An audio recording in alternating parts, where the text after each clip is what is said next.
कीड़ी नगरा सींचने की कहानी। एक गांव में एक बुढ़िया माई रहती थी। उसके 2 बेटे तथा बहू भी थे। बुढ़िया माई भगवान श्री हरि विष्णु की परम भक्त थी। अपना जीवन दान धर्म पुण्य कार्य कर्मों में लगाती थी। परंतु बुढ़िया माई कभी भी मंदिर और सत्संग में वह तीर्थ स्थानों पर नहीं जाती थी। एक बार गांव में भागवत कथा हो रही थी। बेटे ने कहा, माँ आप सारा दिन घर में रहती हैं, आप मंदिर में भागवत कथा सुनने क्यों नहीं जाती? बुढ़िया माई ने बेटे का मन रखने के लिए कह दिया कि आज जाऊंगी, परंतु नहीं गई। ऐसा करते करते 6 दिन निकल गए। बुढ़िया माई के बेटे ने कहा, माँ आज अंतिम दिन है, आज तो कथा सुनने आपको जाना ही पड़ेगा। सारा दिन घर का काम करके बुढ़िया माई ने जाते जाते इतनी देर कर दी कि अंतिम दिन की भागवत कथा भी समाप्त हो गई। भगवान श्री हरि विष्णु सन्यासी का रूप धारण करके बुढ़िया माई के पास आए और बोले, बुढ़िया माई तुम कहाँ जा रही हो? बुढ़िया माई ने कहा, मैं भागवत कथा सुनने जा रही हूँ। तब सन्यासी रूपधारी भगवान श्री हरि विष्णु ने कहा, अब इतनी देर से क्यों जा रही हो? वहाँ तो अब कथा समाप्त हो गई है, अब वहाँ जाकर क्या करोगी? बुढ़िया माई ने कहा, अब घर से निकली हूँ तो जाकर ही रहूंगी। सब सन्यासी रूपधारी भगवान श्री हरि विष्णु ने कहा कि अब कथा समाप्त हो गई, भक्त लोग भी अपने अपने घर चले गए, अब तुम वहाँ से क्या लाओगी? तो बुढ़िया माई बोली, कुछ नहीं तो मैं वहाँ से एक ईंट ही उठा लाऊंगी। तो सन्यासी रूपधारी भगवान श्री हरि विष्णु बोले, तुम वहाँ से मिट्टी की ईंट लाओगी, उसके बदले में मैं तुम्हें एक सोने की ईंट देता हूँ। बुढ़िया माई ने ईंट ले ली और घर की तरफ चल पड़ी और विचार करने लगी कि यदि यह ईंट मैं घर लेकर जाऊंगी तो बेटे बहू झगड़ने लगेंगे।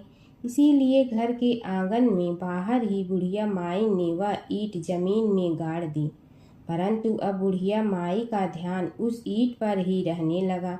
खाने पीने घर के काम करने में सदैव बुढ़िया माई अपना ध्यान सोने की ईंट पर ही लगाई रखती। बेटे बहू ने पूछा, माँ पूरे दिन घर के आंगन में क्या करती रहती हो?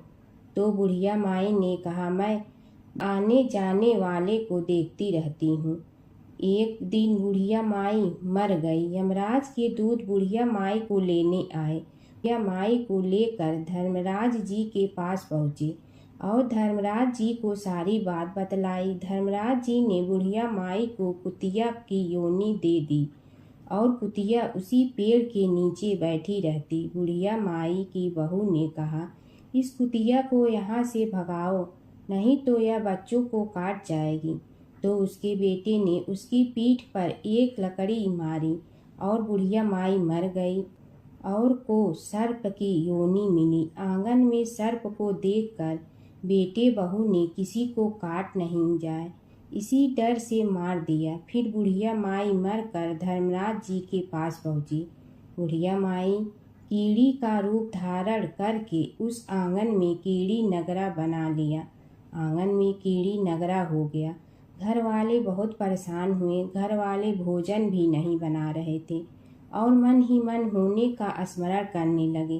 तब भगवान श्री हरि विष्णु सन्यासी का रूप धारण करके आए और बोले कि कुछ खाने को दे दो। तो घरवाले ने कहा, महाराज हमारे खाने को भी कुछ नहीं बनाया, क्योंकि हमारे घर में कीड़ी नगरा हो गया है, आप ही इसका कुछ उपाय बतलाइए। तब महाराज जी ने आंगन में खोदा और सोने की 28 निकाली और दोनों बेटों को दे दी और कहा, तुम्हारी माँ के नाम से दान पुण्य करना, धर्मशाला बनवाना, स्कूल बनवाना, प्याऊ लगवाना, गौशाला में गाय के चारे खाने की व्यवस्था करना। परंतु दोनों बेटे आपस में झगड़ने लगे कि तू दान कर, तू दान कर। किसी ने बुढ़िया माई के नाम से कोई दान नहीं किया और कीड़ी नगरा वहाँ उसी स्वरूप में स्थापित रहा। कुछ दिन बाद सन्यासी वापस आया और बुढ़िया माई के बेटों ने भगवान स्वरूपधारी सन्यासी महाराज से कहा कि हमारी घर की हालत वैसी की वैसी है, कीड़ी नगरा तो वैसे का वैसा ही है। तब साधु रूपधारी सन्यासी महाराज ने कहा, वह सोने के ईंट के टुकड़े लाओ और उन्हें बेचकर उनसे जो भी धन मिले उसे तुम्हारी माँ के नाम से दान पुण्य करो। इस कीड़ी नगरा पर शक्कर और आटा डालो। तुम ऐसा करोगे तो तुम्हारी माँ को मोक्ष प्राप्ति होगी। और उनके घर से कीड़ी नगरा चला गया। जो व्यक्ति प्रतिदिन सुबह प्रातः आटा और शक्कर कीड़ी नगरे पर डालता है वह सदैव धनवान, पुत्रवान, संपन्न, सुख शांति से जीवन यापन करता है। उसके घर में कभी कोई कष्ट नहीं आता है। उसका जीवन सदा सर्वदा आनंद से व्यतीत होता है। उसके परिवारजन उसे अत्यधिक स्नेह प्रदान करते हैं। कीड़ी नगरा प्रतिदिन सींचने से जुड़ी नगरी की कहानी सुनने से, दान पुण्य व धर्म कार्यों में रुचि लगाने से जीवन उत्तम हो जाता है। माता सीता की कथा। यह कहानी सीता माता कहती थी और श्री राम इसे सुना करते थे। एक दिन श्री राम भगवान को किसी काम के लिए बाहर जाना पड़ा तो सीता माता कहने लगी कि भगवान, मेरा तो 12 वर्ष का नित्य नियम है। अब आप बाहर जाएंगे तो मैं अपनी कहानी किसे सुनाऊंगी। श्री राम ने कहा कि तुम कुएं की पाल पर जाकर बैठ जाना और वहाँ जो औरतें पानी भरने आएंगी उन्हें अपनी कहानी सुना देना। सीता माता कुएं की पाल पर जाकर बैठ जाती हैं। एक स्त्री आई, उसने रेशम की जड़ी की साड़ी पहन रखी थी और सोने का घड़ा ले रखा था। सीता माता उसे देख कहती हैं कि बहन, मेरा 12 वर्ष का नित्य नेम सुन लो। पर वह स्त्री बोली कि मैं तुम्हारा नित्य नेम सुनूंगी तो मुझे घर जाने में देरी हो जाएगी और मेरी सास मुझसे लड़ेंगी। उसने कहानी नहीं सुनी और चली गई। उसकी रेशम जड़ी की साड़ी फट गई। सोने का घड़ा मिट्टी के घड़े में बदल गया। सास ने देखा तो पूछा कि ये किसका दोष अपने सिर लेकर आ गई है। बहू ने कहा कि कुएं पर एक औरत बैठी थी, उसने कहानी सुनने के लिए कहा, लेकिन मैंने सुनी नहीं, जिसका यह फल मिला है। बहू की बात सुनकर अगले दिन वही साड़ी और घड़ा लेकर सास कुएं की पाल पर गई। सास को वहीं माता सीता बैठी मिली तो माता सीता ने कहा कि बहन, मेरी कहानी सुन लीजिए। सास बोली कि एक बार छोड़, मैं तो 4 बार कहानी सुन लूंगी।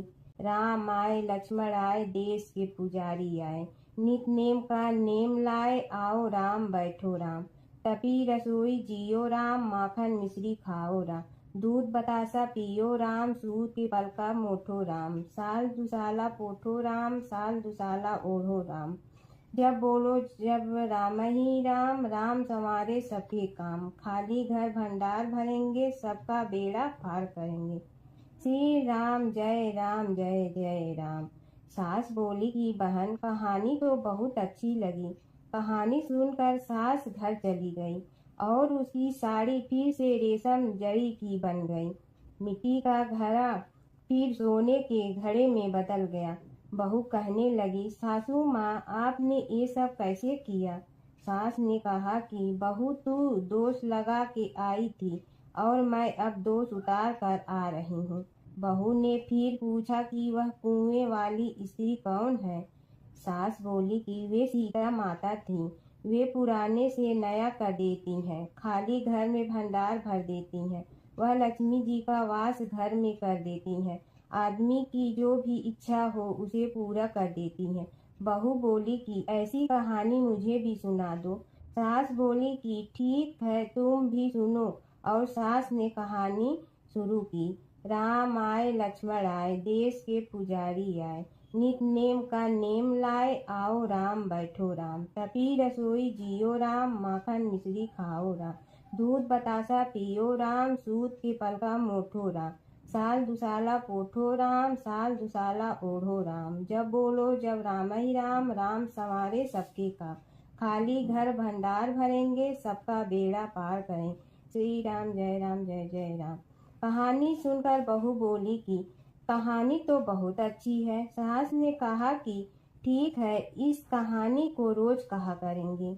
अब सास बहू रोज सवेरे उठती, नहाती धोती और पूजा करने के बाद नितनेम की सीता की कहानी कहती। एक दिन उनके यहाँ एक पड़ोस की औरत आई और बोली कि बहन जरा सी आँच दे ना। तो वह बोली कि आज तो अभी हमने जलाई ही नहीं। पड़ोसन ने कहा कि तुम सुबह 4 बजे से उठकर क्या कर रही हो? फिर उन्होंने कहा कि सुबह उठकर हम पूजा करते हैं, फिर सीता माता की नितनेम की कहानी कहते हैं। पड़ोसन ने उसकी बात सुनकर फिर कहा कि सीता माता की कहानी कहने से तुम्हें क्या मिलता है?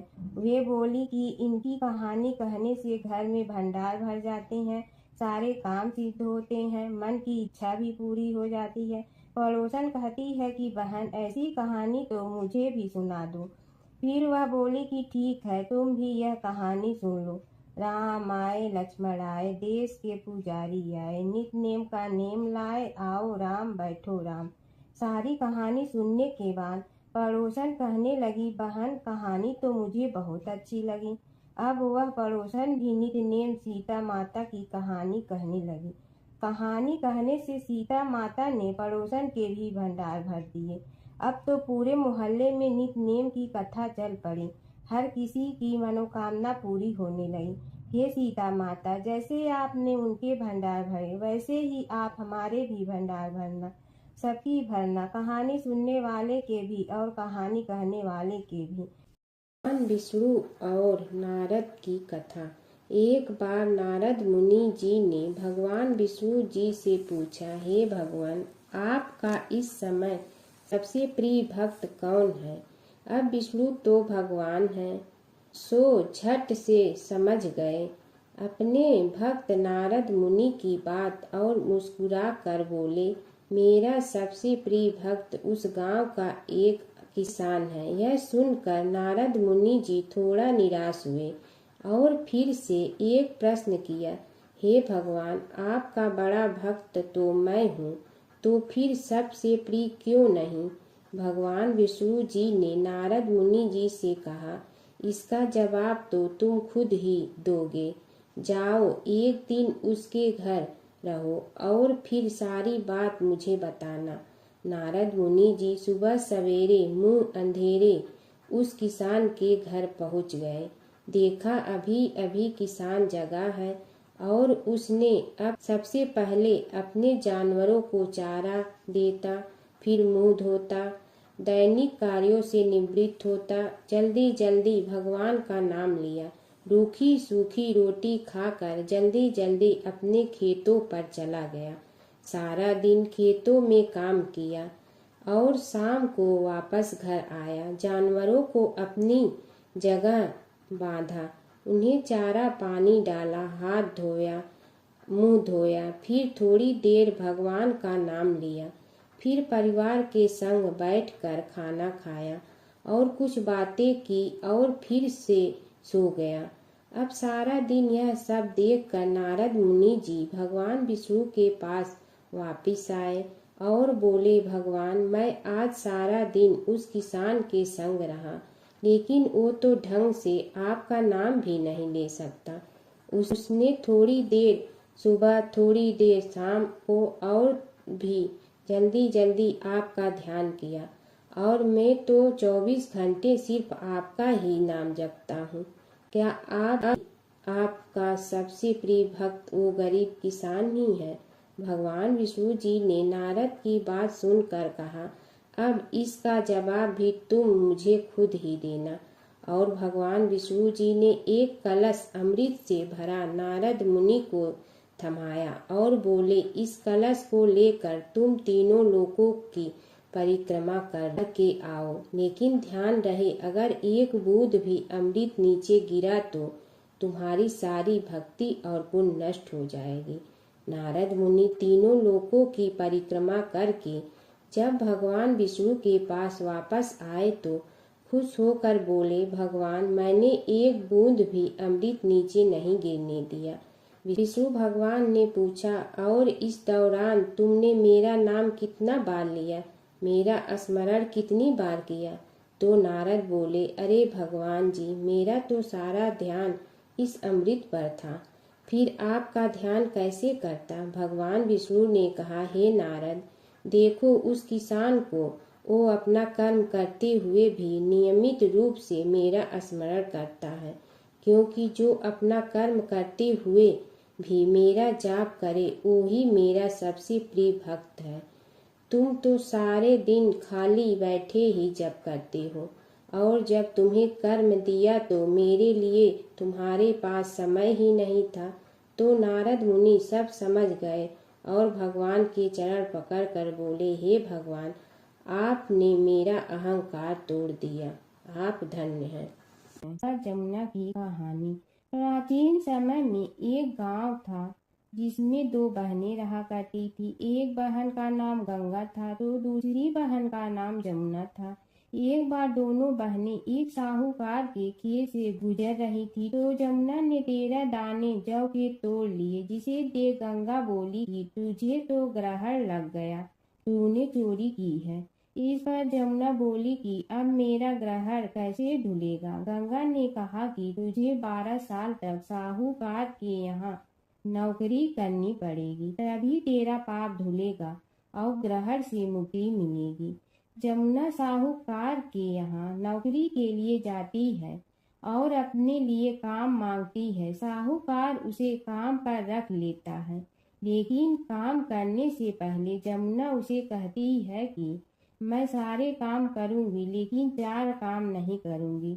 जूठे बर्तन नहीं मांजूंगी, झाड़ू नहीं लगाऊंगी, बिस्तर नहीं बिछाऊंगी और दिया नहीं जलाऊंगी। 12 साल के बाद कुंभ का मेला लगा तो साहूकारनी भी कुंभ नहाने जाने लगी। यमुना ने उसे जाते देख कहा कि कुंभ के मेले में मेरी बहन गंगा मिलेगी तो उसे यह सोने का टका दे देना, इससे वह अपने हाथों में सुंदर चूड़ियां पहन लेगी।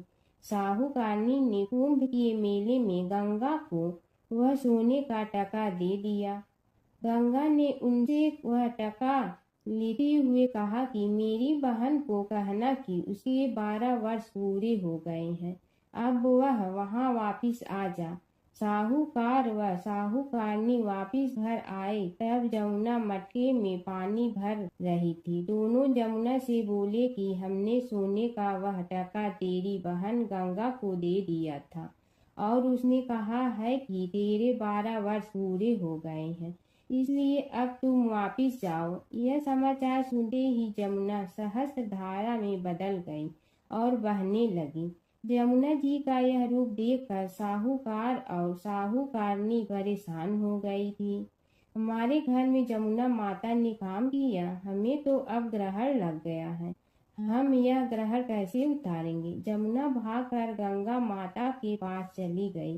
गंगा ने जमुना से पूछा कि तुम साहूकारनी से कुछ कहकर आई हो या ऐसे ही बिना बताए आ गई? तब जमुना बोली कि मैं तो कुछ भी बताकर नहीं आई हूँ। गंगा ने कहा कि जा उन्हें धीरज दे आ, नहीं तो उन्हें जीवन भर असंतोष ही रहेगा। गंगा के कहने पर जमुना माता ने साहूकारनी को सपने में दर्शन दिए और कहा कि तुम दोनों उल्टे माथे क्यों पड़े हो, जाओ उठकर खाओ पियो। तब दोनों बोले कि हम कैसे उठें, हमें तो ग्रहण लगा है, क्योंकि हमने उल्टे सीधे और पता नहीं कितने नीच कार्य आपसे कराए हैं। तब जमुना जी बोली कि तुम्हें ग्रहण नहीं लगा है, ग्रहण तो मुझे लगा था कि मैंने तुम्हारे खेत से 13 दाने जौ के चुराए थे। मैं तो अपना ग्रहण उतारने तुम्हारे घर आई थी। मेरा ग्रहण तुम्हारे घर में 12 वर्ष तक रहने से उतर गया है और मेरी मुक्ति हो गई है। जमुना जी ने कहा कि तुम्हें कोई ग्रहण नहीं लगा है, उल्टे मेरे 12 वर्ष तक यहाँ रहने से तुम्हारी भी मुक्ति हो गई है। यह कहकर जमुना जी स्वप्न से चली गई। दोनों उठकर देखते हैं कि उनके घर में पहले से भी अधिक धन हो गया है। हे जमुना माता, जैसे आपने साहूकार व साहूकारनी की मुक्ति कराई, वैसे ही आप अपने सभी भक्तों की करना। नगर बसेरे की कहानी। किसी गांव में एक भाट व एक जाट रहता था। दोनों में घनिष्ठ मित्रता थी। एक बार जाट अपनी बहन के घर जाने को तैयार हुआ तो भाट अपनी ससुराल जाने को तैयार हुआ। दोनों साथ चल पड़े तो रास्ते में रुककर एक कुएं की मुंडेर पर बैठ गए। जाट ने भाट से कहा कि नगर बसेरा कर लेते हैं। इस पर भाट बोला कि तू ही नगर बसेरा कर ले, मैं तो अपनी ससुराल जा रहा हूँ, वहाँ खूब खातिर होगी मेरी, तू कर ले नगर बसेरा। जाट वहीं कुएं के पास बैठ पानी की घंटी और चावल का दाना लेकर नगर बसेरा करने लगा।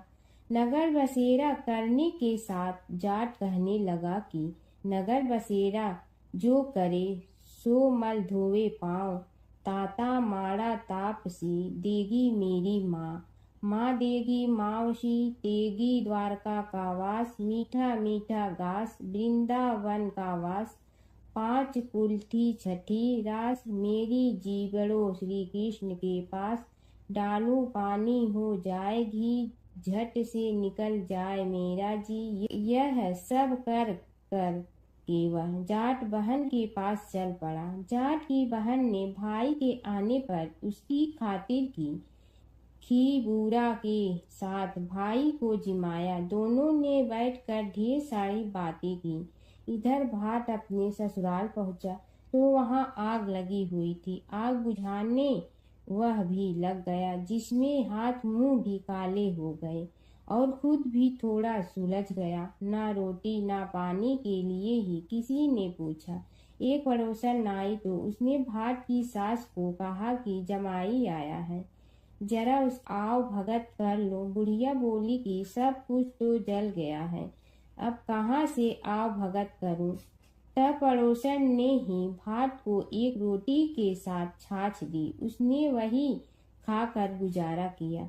शाम को दोनों फिर घर की ओर चल पड़े और रास्ते में मिल गए और एक दूसरे का हाल पूछा। भाट बोला कि मेरी ससुराल में तो आग लगी हुई थी, आग बुझाते मैं खुद काला हो गया हूँ, ना रोटी मिली ना पानी। जाट बोला कि मेरी तो बहुत खातिर हुई। फिर बोला कि मैंने कहा था ना कि नगर बसेरा कर ले, अब कर ले, लेकिन भाट ने फिर मना कर दिया। कहने लगा कि चाहे रोटी दे या न दे, तेरी तो माँ है, दही चूरमा का पेड़ा धरा पाएगा। भाट ने फिर नगर बसेरा नहीं किया। जाट ने कर लिया। नगर बसेरा जो करे सो मल धोवे पाँव, ताता माड़ा तापसी देगी मेरी माँ, माँ देगी मावशी देगी द्वारका का वास, मीठा मीठा घास वृंदावन का वास, 5 कुल्ठी छठी रास, मेरा जी बड़ो श्री कृष्ण के पास, डालू पानी हो जाए घी, झट से निकल जाए मेरा जी। करके वह चल पड़ा। घर पहुँचते ही जाट की मावशी ने बहुत लाड प्यार किया। उधर भाट घर गया तो उसकी भैंस खो गई थी। बाप एक लाठी रखे तो दूसरी उठाए और कहने लगा कि ससुराल गया तो आग लगा दी, अब यहाँ आया तो भैंस खो दी। बाप ने कहा कि पहले भैंस लेकर आ, तभी रोटी पानी मिलेगा। सारा दिन भाट भैंस ढूंढता रहा, लेकिन उसे भैंस नहीं मिली। जाट और भाट की मुलाकात फिर से बाजार में हो गई। जाट ने भाट के हाल चाल पूछे तो भाट बोला कि आते ही भैंस खो गई, बस उसी दिन से भैंस ढूंढ रहा हूँ। रोटियां का तो पूछो ही मत। जाट ने कहा कि मैंने तो पहले ही कहा था कि नगर बसेरा कर ले।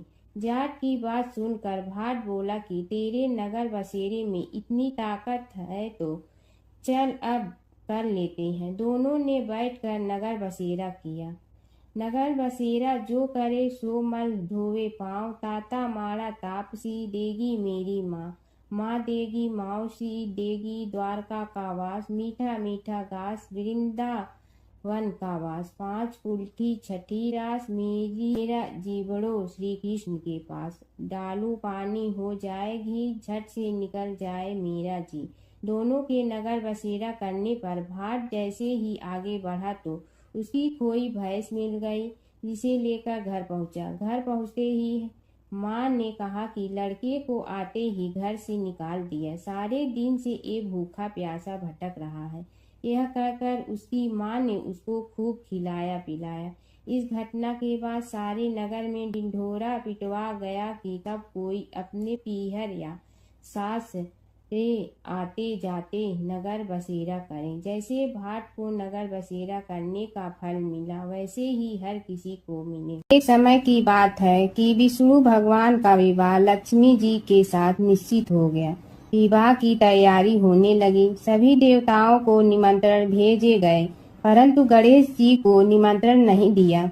कारण जो भी रहा हो, अब भगवान विष्णु की बारात जाने का समय आ गया। सभी देवता अपनी पत्नियों के साथ विवाह समारोह में आए। उन सब ने देखा कि गणेश जी कहीं दिखाई नहीं दे रहे हैं। तब वे आपस में चर्चा करने लगे कि क्या गणेश जी को कोई न्योता नहीं दिया है या स्वयं गणेश जी ही नहीं आए हैं। सभी को इस बात पर आश्चर्य होने लगा। तभी सब ने विचार किया कि विष्णु भगवान से ही इसका कारण पूछा जाए। विष्णु भगवान से पूछने पर उन्होंने कहा कि हमने गणेश जी के पिता भोलेनाथ महादेव को न्योता भेजा है। यदि गणेश जी अपने पिता के साथ आना चाहते हैं तो आ जाते, अलग से न्योता देने की कोई आवश्यकता भी नहीं थी। दूसरी बात यह है कि उनको 1.25 मन मूंग, 1.25 मन चावल, 1.25 मन घी और 1.25 मन लड्डू का भोजन दिन भर में चाहिए। यदि गणेश जी नहीं आएंगे तो कोई बात नहीं, दूसरे के घर जाकर इतना सारा खाना पीना अच्छा भी नहीं लगता। इतनी वार्ता कर ही रहे थे कि किसी एक ने सुझाव दिया, यदि गणेश जी आ भी जाए तो उनके द्वारपाल बनाकर बैठा देंगे कि आप घर की याद रखना। आप तो चूहे पर बैठकर धीरे धीरे चलोगे तो बारात से बहुत पीछे रह जाओगे। यह सुझाव भी सबको पसंद आ गया तो विष्णु भगवान ने भी अपनी सहमति दे दी। होना क्या था कि इतने में गणेश जी वहां आ पहुंचे और उन्हें समझा बुझा कर घर की रखवाली करने बैठा दिया गया। बारात चल रही थी, तब नारद जी ने देखा कि गणेश जी तो दरवाजे पर ही बैठे हुए हैं, तो वे गणेश जी के पास गए और रुकने का कारण पूछा। गणेश जी कहने लगे कि विष्णु भगवान ने मेरा बहुत अपमान किया है। नारद जी ने कहने लगे कि अपनी मूसक देना को आगे भेज दे तो वह रास्ता खोद देगी, जिससे उनके वाहन धरती में धंस जाएंगे। तब आपको सम्मान पूर्वक बुलाना पड़ेगा। अब तो गणेश जी ने अपनी मूसक सेना जल्दी से आगे भेज दी और सेना ने जमीन पोली कर दी। जब बारात वहां से निकली तो रथों के पहिए धरती में धंस गए। लाख कोशिश करे परंतु पहिए नहीं निकले। सभी ने अपने अपने उपाय किए परंतु पहिए तो नहीं निकले, बल्कि जगह जगह से टूट गए। किसी की समझ में नहीं आ रहा था कि अब क्या किया जाए। तब तो नारद जी ने कहा, आप लोगों ने गणेश जी का अपमान करके अच्छा नहीं किया। यदि उन्हें मना कर लाया जाए तो आपका कार्य सिद्ध हो सकता है और यह संकट टल सकता है। शंकर भगवान ने अपने दूत नंदी को भेजा और वे गणेश जी को लेकर आए। गणेश जी का आदर सम्मान के साथ पूजन किया। तब कहीं रथ के पहिए निकले। अब रथ के पहिए निकल के परंतु टूट फूट गए तो उन्हें सुधारे गए।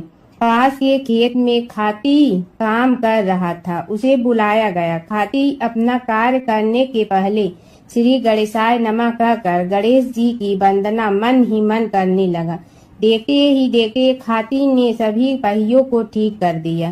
तब खाती कहने लगा कि हे देवताओं, आपने सर्वप्रथम गणेश जी को नहीं मनाया होगा और न ही उनकी पूजन की होगी, इसीलिए तो आपके साथ यह संकट आया है। हम तो मूर्ख अज्ञानी हैं, फिर भी पहले गणेश जी को पूजते हैं, उनका ध्यान करते हैं। आप लोग तो देवतागण हैं, फिर भी आप गणेश जी को कैसे भूल गए?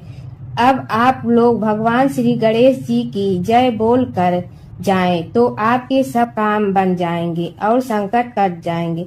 ऐसा कहते हुए बारात वहां से चल दी और विष्णु भगवान को लक्ष्मी जी के साथ विवाह संपन्न करा के सभी सकुशल घर लौट आए।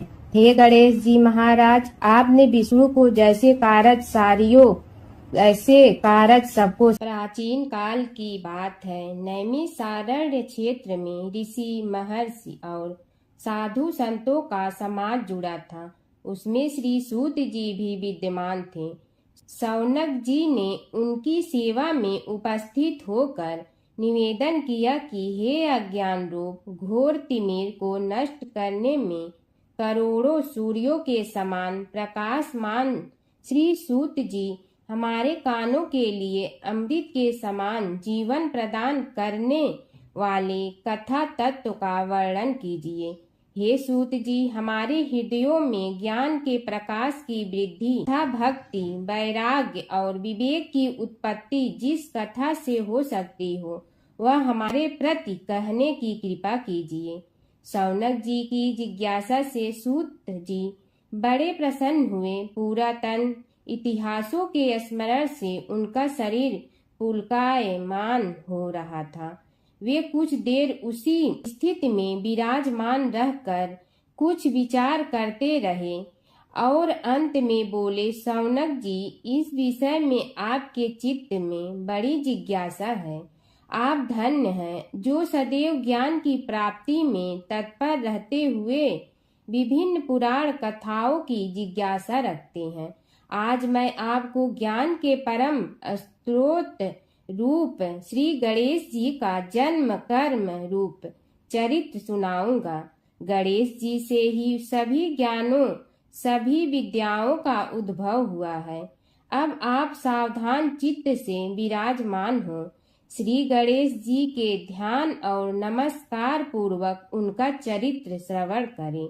नमस्तस्मै गणेशाय ब्रह्मा विद्या प्रदायिनी यनागस्त्यसमः साक्षात विघ्न सागर सोषणे।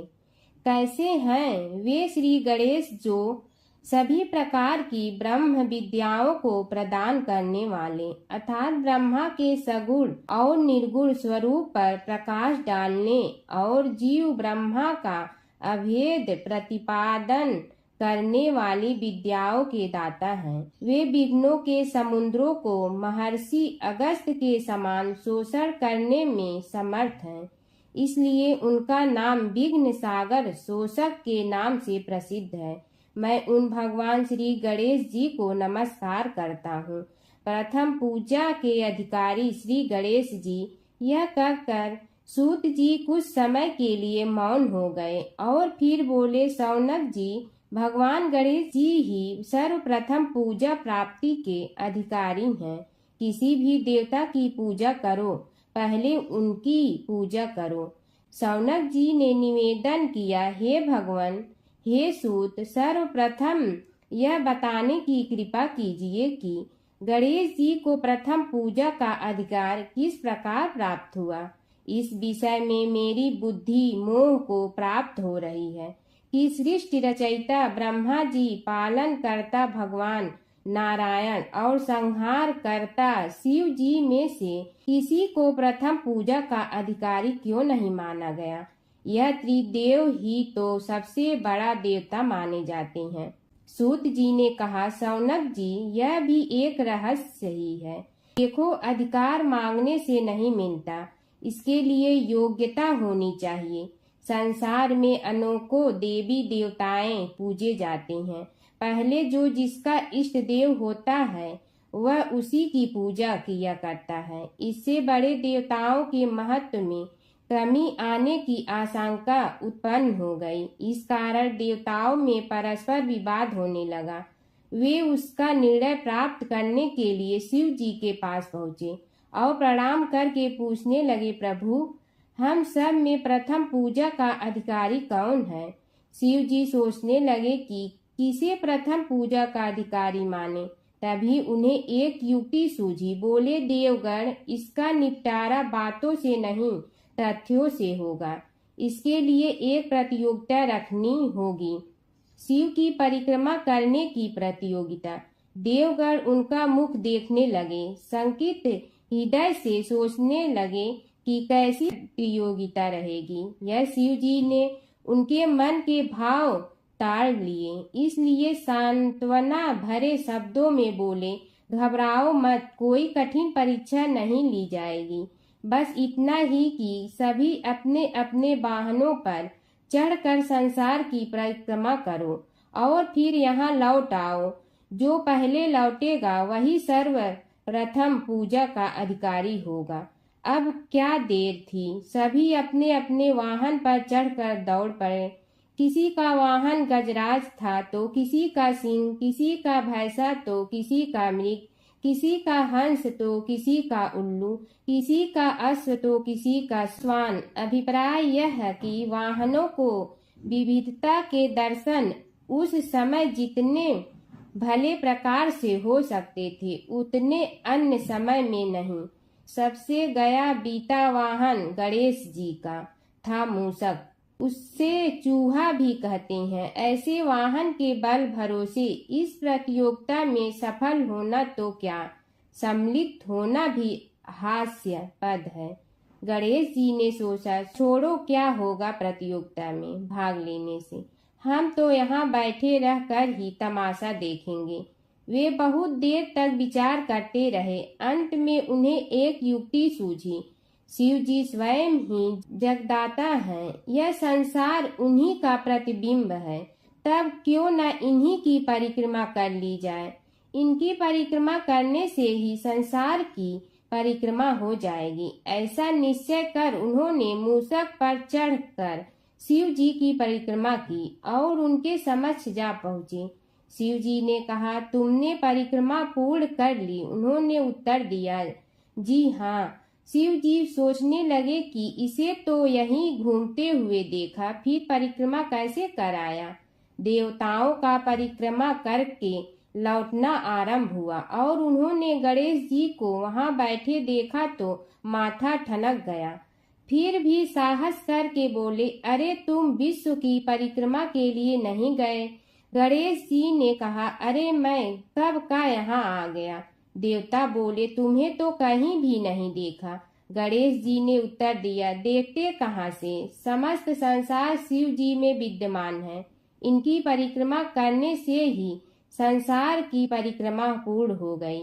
सूत जी बोले, शौनक, इस प्रकार गणेश जी ने अपनी बुद्धि के बल पर ही विजय प्राप्त कर ली। उनका कथन सत्य था, इसलिए कोई विरोध करता भी तो कैसे। बस उसी दिन से गणेश जी की प्रथम पूजा होने लगी। सूत जी बोले, हे शौनक जी, यह एक तथ्य है कि गणेश जी ही उसके पात्र हैं।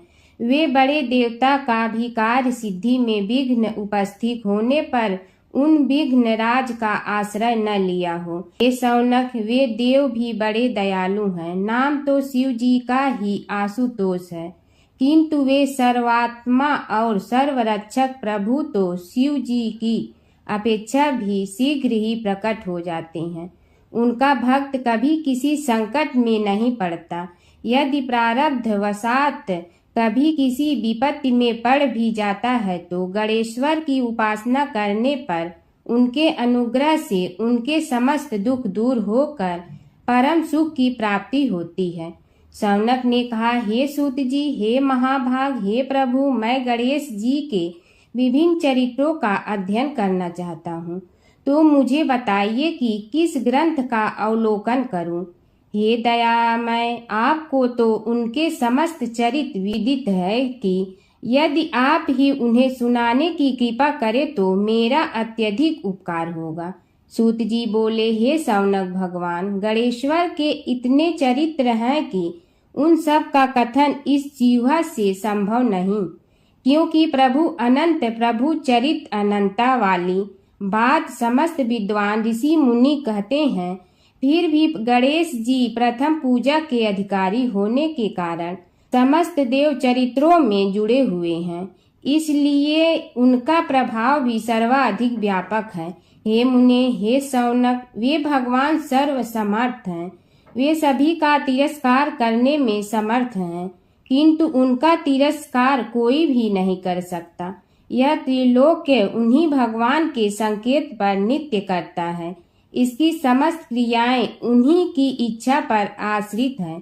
हे शौनक, भगवान गणेश्वर स्वयं कहते हैं, शिवे विष्णो च शक्तौ च सूर्ये मयि निराधिप यो भेद बुद्धियोगः स सम्य योगुः मतो मम। हे नरेश्वर, हे वरेण्य, शिव, विष्णु, शक्ति, सूर्य और मुझ गणेश में जो अभेद बुद्धि योग है, मेरे मत में वही सम्यक योग है। इससे यह भी सिद्ध है कि समस्त देवता उन्हीं के स्वरूप हैं। वे ही भगवान विभिन्न कार्य रूपों के अनुसार अपना भिन्न भिन्न नाम रखते हैं। हे मुनि श्रेष्ठ, उन सब देवताओं के चरित्र भी उन्हीं गणराज के चरित्र हैं। यद्यपि सब चरित्र एक ही ग्रंथ में मिलने में संभव नहीं है, फिर भी गणेश्वर के अनेकों प्रमुख चरित्रों का वर्णन गणेश पुराण में हुआ है। राजा सोमकांत का वृत्तांत कथन। शौनक जी ने पूछा, हे प्रभु, गणेश पुराण का आरंभ किस प्रकार हुआ, यह मुझे बताने की कृपा करे। इस पर सूत जी ने कहने लगे, हे शौनक, यद्यपि गणेश पुराण है तो बहुत प्राचीन, क्योंकि भगवान गणेश्वर तो आदि हैं। न जाने कब से गणेश जी अपने उपासकों पर कृपा करते चले आ रहे हैं। उनके अनंत चरित्र हैं, जिनका संग्रह एक महापुराण का रूप ले सकता है। उसे एक बार भगवान नारायण ने नारद जी को और भगवान ने शंकर और जगन जननी पार्वती जी को सुनाया था। बाद में वही पुराण संक्षेप रूप में ब्रह्मा जी ने महर्षि वेद व्यास को सुनाया और फिर व्यास जी ने महर्षि भृगु को सुनाया। भृगु ने कृपा करके सौराष्ट्र के एक राजा सोमकांत को सुनाया था। तब से वह पुराण अनेक कथाओं में विस्तृत होता रहा और अनेक कथाओं से रहित होता हुआ अनेक रूप में प्रचलित है। शौनक जी ने पूछा, भगवान, आप यह बताने का कष्ट करें कि राजा सोमकांत कौन था। उसने महर्षि से गणेश पुराण का श्रवण कहाँ किया था, उस पुराण के श्रवण से उसे क्या क्या उपलब्धियां हुई। हे नाथ, मुझे श्री गणेश्वर की कथा के प्रति उत्कंठा बढ़ती ही जा रही है। सूत जी बोले, हे शौनक, सौराष्ट्र के देवनगर नाम की एक प्रसिद्ध राजधानी थी। वहाँ का राजा सोमकांत था। वह अपनी प्रजा का पुत्र के समान पालन करता था। वह वेद ज्ञान संपन्न, शस्त्र विद्या में पारंगत एवं प्रबल प्रतापी राजा, समस्त राजाओं में मान्य तथा अत्यंत वैभवशाली था। उसका ऐश्वर्य कुबेर के भी ऐश्वर्य को लज्जित करता था। उसने अपने पराक्रम से अनेकों देश जीत लिए थे। उसकी पत्नी अत्यंत रूपवती, गुणवती, धर्माज्ञा एवं पतिव्रत धर्म का पालन करने वाली थी। वह सदैव अपने प्राणनाथ की सेवा में लगी रहती थी। उसका नाम सुधर्मा था। जैसे वह प्रतिव्रता थी, वैसे ही राजा भी एक पत्नी व्रता का पालन करने लगा। उसके हेमकांत नामक एक सुंदर पुत्र था। वह भी सभी विद्याओं का ज्ञाता और अस्त्र शस्त्रादि के अभ्यास में निपुण हो गया था। यह सभी श्रेष्ठ लक्षणों से संपन्न, सद्गुणी एवं प्रजा जनों के हितों का अत्यंत पोषक था। इस प्रकार राजा सोमकांत स्त्री पुत्र, पशुवाहन, राज्य एवं प्रतिष्ठा आदि से सब प्रकार सुखी था। उससे दुख तो था ही नहीं। सभी राजागण उसका हार्दिक सम्मान करते थे तथा उसकी श्रेष्ठ कीर्ति भी संसार व्यापी थी। परंतु युवा अवस्था के अंत में सोमकांत को घृणित कोष्ठ रोग हो गया। उसके अनेक उपचार किए गए, किंतु कोई लाभ नहीं हुआ। रोग शीघ्रता से बढ़ने लगा और उसके कीड़े पड़ गए। जब रोग की अधिक वृद्धि होने लगी और उसका कोई उपाय न हो सका तो राजा ने मंत्रियों को बुलाकर कहा, सुब्रतो, जाने किस कारण यह रोग मुझे पीड़ित कर रहा है। अवश्य ही यह किसी पूर्व जन्म के पाप का फल होगा। इसलिए मैं अब अपना समस्त राजपाट छोड़कर वन में रहूंगा। मेरे पुत्र हेमकांत को मेरे समान मानकर राज्य शासन का धर्म पूर्वक संचालन कराते रहें। यह कहकर राजा ने शुभ दिन दिखवाकर अपने पुत्र हेमकांत को राज्य पद पर अभिषेक किया और अपनी पत्नी सुधर्मा के साथ निर्जन वन की ओर चल दिया। प्रजापालक राजा के वियोग में समस्त प्रजा जन अश्रु बहाते हुए उनके साथ चले गए। राज्य की सीमा पर पहुंचकर राजा ने अपने पुत्र अमात्यगण और प्रजाजनों को समझाया, आप सब लोग धर्म के जानने वाले श्रेष्ठ आचरण में तत्पर एवं सहृदय हैं। यह संसार तो वैसे भी परिवर्तनशील है। जो आज है वह कल नहीं था और आने वाले कल में भी नहीं रहेगा। इसलिए मेरे जाने से दुख का कोई कारण नहीं है। मेरे स्थान पर मेरा पुत्र सभी कार्यों को करेगा। इसलिए आप सब उसके अनुशासन में रहते हुए उसे सदैव सम्मान करते रहें। फिर पुत्र से कहा, बेटा, यह स्थिति सभी के समझ आती रही है। हमारे पूर्व पुरुष भी परंपरागत रूप से वृद्धावस्था आने पर वन में जाते रहे हैं। मैं कुछ समय पहले ही वन में जा रहा हूँ, तो कुछ पहले या पीछे जाने में कोई अंतर नहीं पड़ता। यदि कुछ वर्ष बाद जाऊं तब भी मोह का त्याग करना ही होगा।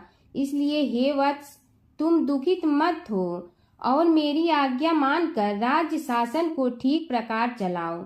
ध्यान रखना, क्षत्रिय धर्म का कभी त्याग न करना और प्रजा को सदा सुखी रखना।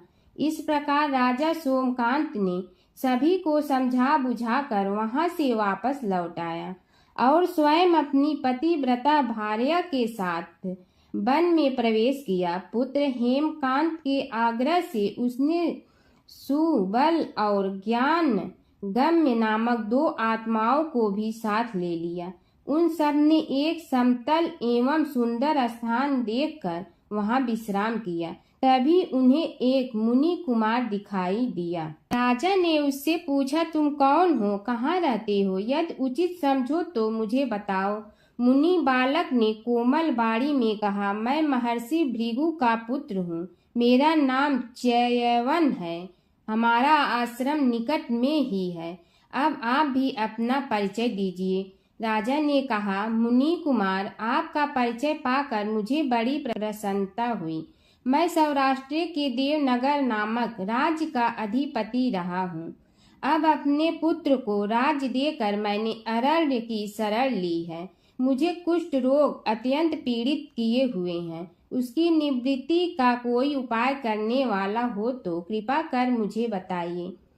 मुनि कुमार ने कहा, मैं अपने पिताजी से अपना वृतांत कहता हूँ, फिर वे जैसा कहेंगे आपको बताऊंगा।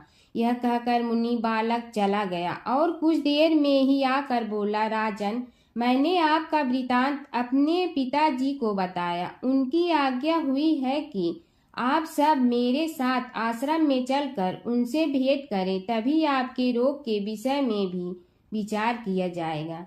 राजा सोमकांत के पूर्व जन्म का वृत्तांत भृगु द्वारा वर्णन। राजा अपनी पत्नी और अमात्यों के सहित च्यवन के साथ साथ भृगु आश्रम में जा पहुंचा और उन्हें प्रणाम कर बोला, हे भगवान, हे महर्षि, मैं आपकी शरण हूँ। आप मुझ कुष्ठी पर कृपा कीजिए। महर्षि बोले, राजन, यह तुम्हारे किसी पूर्व जन्म कृत पाप का ही उदय हो गया है। इसका उपाय मैं विचार करके बताऊंगा। आज तो तुम सब स्नान आज से निवृत्त होकर रात्रि विश्राम करो। महर्षि की आज्ञा अनुसार सबने स्नान भोजन आदि के उपरांत रात्रि व्यतीत की और प्रातः काल स्नान आदि नित्य कर्मों से निवृत्त होकर महर्षि की सेवा में उपस्थित हुए। महर्षि ने कहा, राजन, मैंने तुम्हारे पूर्व जन्म का वृतांत जान लिया हूँ और यह भी विदित कर लिया है कि किस पाप के फल से तुम्हें इस रोग की प्राप्ति हुई है। यदि तुम चाहो तो उसे सुना दूं। राजा ने हाथ जोड़कर निवेदन किया, बड़ी कृपा होगी मुनिनाथ, मैं उसे सुनने के लिए उत्कंठित हूँ। महर्षि ने कहा, तुम पूर्व जन्म में एक धनवान वैश्य के लाडले पुत्र थे। वह वैश्य विंध्याचल के निकट कौलहार नामक ग्राम में निवास करता था। उसकी पत्नी का नाम सुलोचना था। तुम उसी वैश्य दंपत के पुत्र हुए। तुम्हारा नाम कामद था। तुम्हारा लालन पालन बड़े लाड चाव से हुआ। उन्होंने तुम्हारा विवाह एक अत्यंत सुंदरी वैश्य कन्या से कर दिया था, जिसका नाम कुटुम्बिनी था। यद्यप तुम्हारी भार्या सुशीला थी और तुम्हें सदैव धर्म में निरत देखना चाहती थी, किंतु तुम्हारा स्वभाव वासनांध होने के कारण दिन प्रतिदिन उज्जवल होता जा रहा था। किंतु माता पिता भी धार्मिक थे, इसलिए उनके सामने तुम्हारी उज्ज्वलता दबी रही। परंतु माता पिता की मृत्यु के बाद तुम निरंकुश हो गए और अपनी पत्नी की बात भी नहीं मानते थे। तुम्हें अनाचार में प्रवृत्त देखकर उसे दुख होता था, तो भी उसका कुछ बस न चलता था। तुम्हारी उन्मत्तता चरम सीमा पर थी। अपनों से भी द्वेष और क्रूरता का व्यवहार किया करते थे। हत्या आदि कराते थे। तुम्हारे लिए सामान्य बात हो गई। पीड़ित व्यक्तियों ने तुम्हारे विरुद्ध राजा से पुकार की। अभियोग चला और तुम्हें राज्य की सीमा से भी बाहर चले जाने का आदेश हुआ। तब तुम घर छोड़कर किसी निर्जन वन में रहने लगे। उस समय तुम्हारा कार्य लोगों को लूटना और हत्या करना ही रह गया। एक दिन माध्याह्न काल था। गुणवर्धक नामक एक विद्वान ब्राह्मण उधर से निकला। बेचारा अपनी पत्नी को लिवाने के लिए ससुराल जा रहा था। तुमने उस ब्राह्मण युवक को पकड़कर लूट लिया। प्रतिरोध करने पर उसे मारने लगे तो वह चित्कार करने लगा, मुझे मत मार, मत मार, देख मेरा दूसरा विवाह हुआ है। मैं पत्नी को लेने के लिए जा रहा हूँ। किंतु तुम तो क्रोधवश में ऐसे लीन हो रहे थे कि तुमने उसकी बात सुनकर भी नहीं सुनी। जब उसे मारने लगे तो उसने श्राप दे दिया, अरे हत्यारे, मेरी हत्या के पाप से तो सहस्त्र कल्प तक घोर नरक भोगोगे। तुमने उसकी कोई चिंता न की और सिर काट लिया। राजन, तुमने ऐसी ऐसी एक नहीं बल्कि अनेक निरीह हत्याएं की थी, जिनकी गणना करना भी पाप है। इस प्रकार इस जन्म में तुमने घोर पाप कर्म किए थे, किंतु बुढ़ापा आने पर जब अशक्त हो गए तब तुम्हारे साथ जो क्रूर कर्मा थे वे भी किनारा कर गए। उन्होंने सोच लिया कि अब तो इसे खिलाना भी पड़ेगा, इसलिए मरने दो यहीं। अमोघ प्रभाव गणेश उपासना का कथन। राजन, अब तुम निरालंब थे, चल फिर तो सकते ही नहीं थे। भूख से पीड़ित रहने के कारण रोगों ने भी घेर लिया। उधर से जो कोई निकलता तुम्हें घृणा की दृष्टि से देखता हुआ चला जाता। तब तुम आहार की खोज में बड़ी कठिनाई से चलते हुए एक जीर्ण शीर्ण देवालय में पहुंचा। उसमें भगवान गणेश्वर की प्रतिमा विद्यमान थी। तब न जाने किस पुण्य के उदय होने से तुम्हारे मन में गणेश जी के प्रति भक्ति भाव जागृत हुआ। तुम निराहार रहकर उनकी उपासना करने लगे। उससे तुम्हें सब कुछ मिला और रोग भी कम हुआ। राजन, तुमने अपने साथियों की दृष्टि बचाकर बहुत सा धन एक स्थान पर गाड़ दिया था। अब तुमने उस धन को उसे देवालय के जीर्णोद्धार में लगाने का निश्चय किया। शिल्पी बुलाकर उस मंदिर को सुंदर और भव्य बनवा दिया। इस कारण कुख्याति सुख्याति में बदलने लगी। फिर यथा समय तुम्हारी मृत्यु हुई। यमदूतों ने पकड़कर तुम्हें यमराज के समक्ष उपस्थित किया। यमराज तुमसे बोले, जीव, तुमने पाप और पुण्य दोनों ही किए हैं और दोनों का ही भोग तुम्हें भोगना है।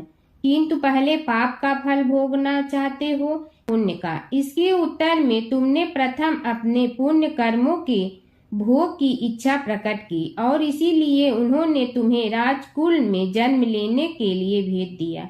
पूर्व जन्म में तुमने भगवान गणाध्यक्ष का सुंदर एवं भव्य मंदिर बनवाया था, इसलिए तुम्हें सुंदर देह की प्राप्ति हुई। यह कहकर महर्षि भृगु कुछ रुके। उन्होंने देखा कि राजा को इस वृतांत पर शंका हो रही है। तभी महर्षि के शरीर में असंख्य विकराल पक्षी उत्पन्न होकर राजा की ओर झपटे।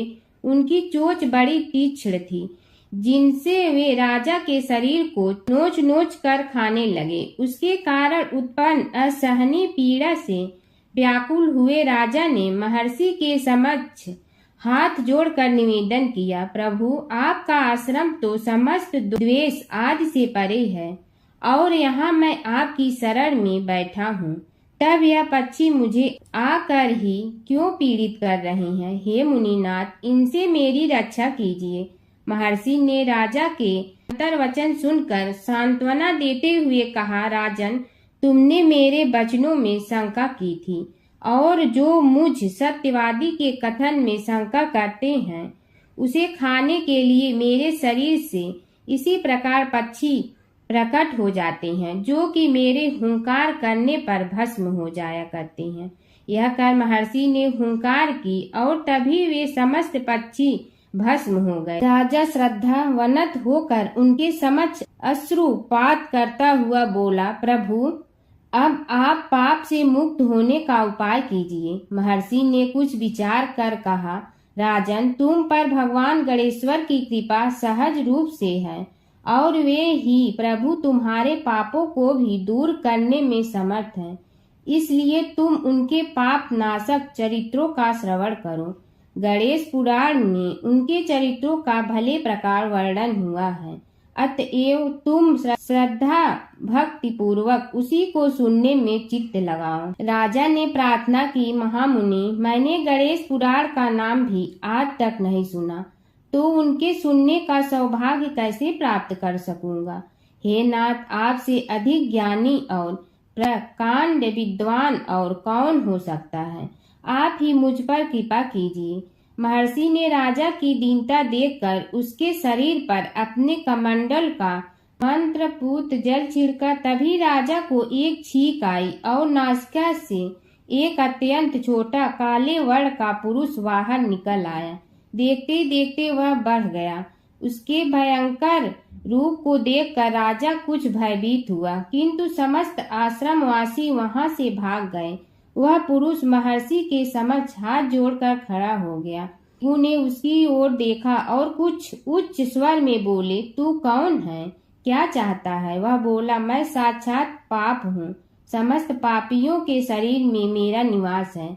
आपके मंत्रपूत जल के स्पर्श से मुझे विवश होकर राजा के शरीर से बाहर निकलना पड़ा है। अब मुझे बड़ी भूख लगी है, बताइए क्या खाऊं और कहाँ रहूं।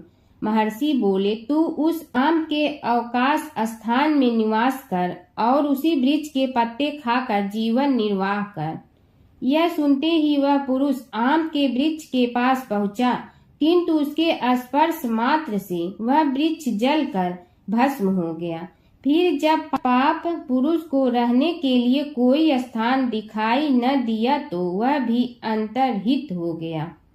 प्राचीन काल की बात है। एक नगर में धर्मपाल नाम का एक निर्धन किंतु अत्यंत धर्मनिष्ठ व्यक्ति रहता था। वह न तो अधिक पूजा पाठ जानता था और न ही उसके पास धन था, परंतु उसके हृदय में भगवान विष्णु के प्रति अपार श्रद्धा थी। प्रतिदिन प्रातः स्नान कर भगवान विष्णु का स्मरण करता और तुलसी दल अर्पित करता। तब भी वह हरि नाम का जाप करता रहता। एक दिन किसी कारणवश वह पूजा न कर सका। मन में ग्लानि हुई और रात को उसने भगवान विष्णु से क्षमा याचना की।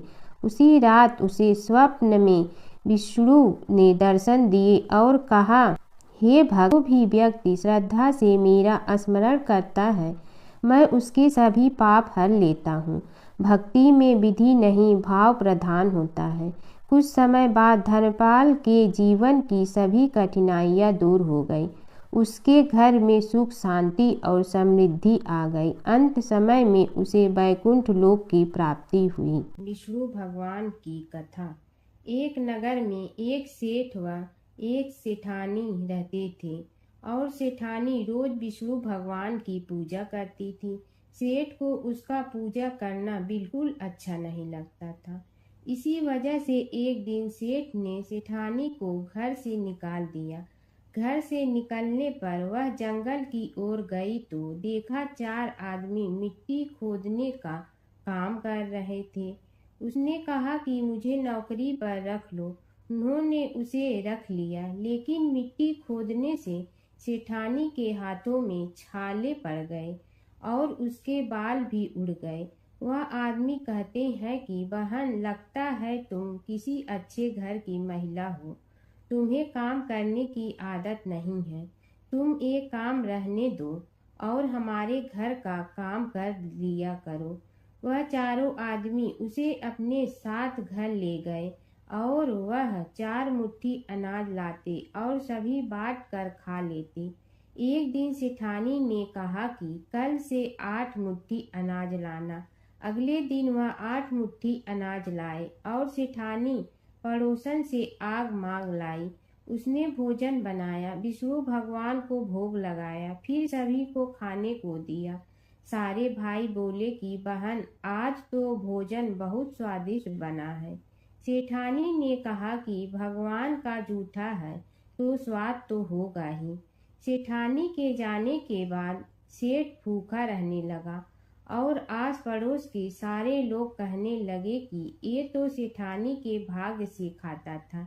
एक दिन सेठ अपनी सेठानी को ढूंढने चल पड़ा। उसने ढूंढते हुए वह भी उस जंगल में पहुंच गया जहां वह चारों आदमी मिट्टी खोद रहे थे। सेठ ने उन्हें देखा तो कहा कि भाई, मुझे भी काम पर रख लो।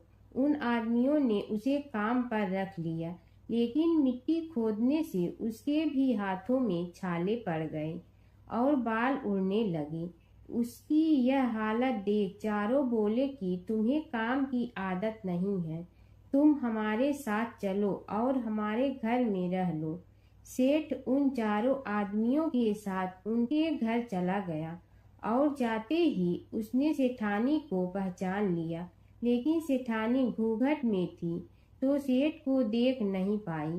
सेठानी ने सभी के लिए भोजन तैयार किया और हर रोज की भांति विष्णु भगवान को भोग लगाया। उसने उन चारों भाइयों को भोजन परोस दिया, लेकिन जैसे ही वह सेठ को भोजन देने लगी तो विष्णु भगवान ने उसका हाथ पकड़ लिया। भाई बोले कि बहन, ये तुम क्या कर रही हो? वह बोली, मैं कुछ नहीं कर रही हूँ, मेरा हाथ तो विष्णु भगवान ने पकड़ लिया है। भाई बोले, हमें भी विष्णु भगवान के दर्शन कराओ। उसने भगवान से प्रार्थना की तो विष्णु जी प्रकट हो गए। सभी ने दर्शन किए। सेठ ने सेठानी से क्षमा मांगी और सेठानी को साथ चलने को कहा। भाइयों ने अपनी बहन को बहुत सा धन देकर विदा किया। जब सेठानी के साथ सेठ भी भगवान विष्णु की पूजा करने लगा और उनके परिणाम से उनका घर अन्न धन से भर गया। हर व्रत कथा के साथ पढ़ी और सुनी जाने वाली लपसी तपसी की यह कहानी। एक लपसी था, एक तपसी था। तपसी हमेशा भगवान की तपस्या में लीन रहता था। लपसी रोजाना 1.25 सेर की लपसी बनाकर भगवान का भोग लगाकर जीम लेता था। एक दिन दोनों लड़ने लगे। तपसी बोला, मैं रोज भगवान की तपस्या करता हूँ, इसलिए मैं बड़ा हूँ। लपसी बोला, मैं रोज भगवान को 1.25 सेर लपसी का भोग लगाता हूँ, इसलिए मैं बड़ा हूँ। नारद जी वहाँ से गुजर रहे थे। दोनों को लड़ता देखकर उनसे पूछा कि तुम क्यों लड़ रहे हो? तपसी ने खुद के बड़ा होने का कारण बताया और लपसी ने अपना कारण बताया। नारद जी बोले, तुम्हारा फैसला मैं करूँगा। दूसरे दिन लपसी और तपसी नहाकर अपनी रोज की भक्ति करने आए तो नारद जी ने छुपकर 1.25 करोड़ की एक अंगूठी उन दोनों के आगे रख दी। तपसी की नज़र उस अंगूठी पर पड़ी जो उसने चुपचाप अंगूठी उठाकर अपने नीचे दबा ली। तब लपसी की नज़र अंगूठी पर पड़ी, लेकिन उसने ध्यान नहीं दिया। भगवान को भोग लगाकर लपसी खाना खाने लगा। नारद जी सामने आए तो दोनों ने पूछा कि कौन बड़ा, तो नारद जी ने लपसी से खड़ा होने को कहा। वो खड़ा हुआ तो उसने नीचे दबी अंगूठी दिखाई पड़ी। नारद जी ने लपसी से कहा, तपस्या करने के बाद भी तुम्हारी चोरी करने की आदत नहीं गई, इसलिए लपसी बड़ा है और तुम्हें तुम्हारी तपस्या का कोई फल भी नहीं मिलेगा। तपसी शर्मिंदा होकर माफ़ी मांगने लगा। उसने नारद जी से पूछा, मुझे मेरी तपस्या का फल कैसे मिलेगा? नारद जी ने कहा, यदि कोई गाय और कुत्ते की रोटी नहीं बनाएगा तो फल तुम्हें मिलेगा। यदि कोई ब्राह्मण को भोजन करवा कर दक्षिणा नहीं देगा तो फल तुम्हें मिलेगा। यदि कोई साड़ी के साथ ब्लाउज नहीं देगा तो फल तुझे मिलेगा। यदि कोई दिए से दिया जलाएगा तो फल तुम्हें मिलेगा।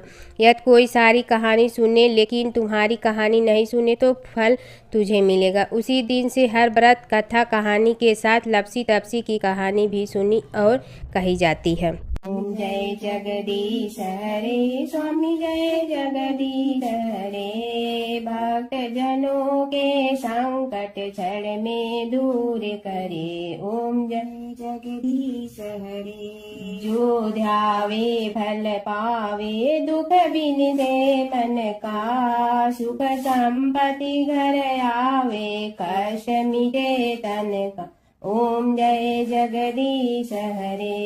मात पिता तुम मेरे, शरण कहूँ किसकी। तुम विनय और न दूजा, आस करूँ जिसकी। ओम जय जगदीश हरे। तुम पूर्ण परमात्मा, तुम अंतर्यामी। पार ब्रह्म परमेश्वर, तुम सबके स्वामी। ओम जय जगदीश हरे। तुम बिंदा के सागर, तुम पालन करता। मैं मूरख कल काम, कृपा करो भरता। ओम जय जगदीश हरे। तुम हो ये कय गोचर, सबके प्राणपति। किस विधि मिलूं दया में, तुमको मैं कुमति। ओम जय जगदीश हरे। दीन बंधु दुख हरता, तुम रक्षक मेरे। अपने हाथ उठाओ, द्वार पड़ा तेरे। ओम जय जगदीश हरे। विषय विकार मिटा, पाप हरो देवा। श्रद्धा भक्ति बढ़ाओ, संतन की सेवा। ओम जय जगदीश हरे। तन मन धन सब तेरा, स्वामी सब कुछ है तेरा। तेरा तुझको अर्पण क्या लागे मेरा। ओम जय जगदीश हरे।